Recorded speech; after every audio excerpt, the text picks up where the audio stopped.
অনেকে বলছে এবার ব্রাজিলের খেলাগুলো নাকি গভীর রাতে 3টা সাড়ে 3টা বাজে। তো আমি মনে মনে বলছি নিশ্চয়ই 10 বছর 15 বছর 20 বছর যারা ফজরের নামাজ পড়তে উঠে নাই কোনোদিন, আমার মতো, আমার উস্তাদদের মতো, তার উস্তাদদের মতো শত শত আলেম নামাজের ওয়াজ করে যাদেরকে ফজরে তুলতে পারে নাই, ওদেরকে খ্রিস্টান ইহুদি প্লেয়ার ঘুম থেকে তুলবে। কথা বলেন ঠিক কিনা? জোরে জোরে বলেন। আপনি দেখবেন এগুলো ভয়ঙ্কর চিন্তার বিষয়।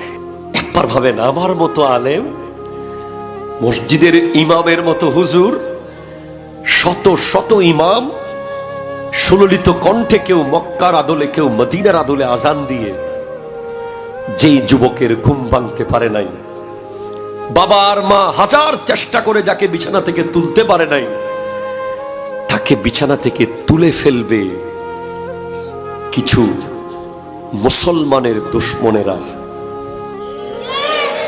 আমি কোনো প্লেয়ার বলবো না।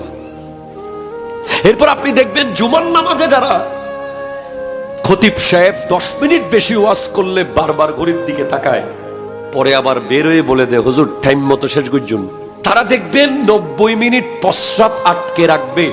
এরপরে আরো 20 মিনিট আধা ঘন্টা পারলে যদি পায়খানার হাজত আসে সেটাও আটকে রাখবে। এরপরে আরো 15 মিনিট যদি বলে অমুক বাড়িতে আগুন লেগেছে, সে বলবে আগুন পরে নিভাবো। কতটুকু আসক্ত হয়েছি।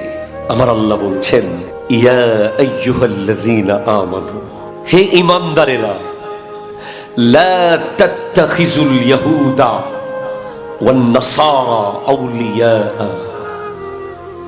কোন ইহুদি এবং নাসারাকে বন্ধু বানাবে না। আরো জোরে, আরো জোরে, আরো জোরে, আরো জোরে সুবহানাল্লাহ। কোন ইহুদি নাসারাকে কি বানাবে না?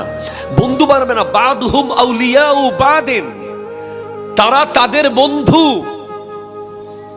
ওয়ামাই ইয়াতাওয়াল্লাহুম মিনকুম, তোমাদের মধ্যে কেউ যদি এই বিষয়টাকে অ্যাভয়েড করে না মেনে তারপরেও ওদের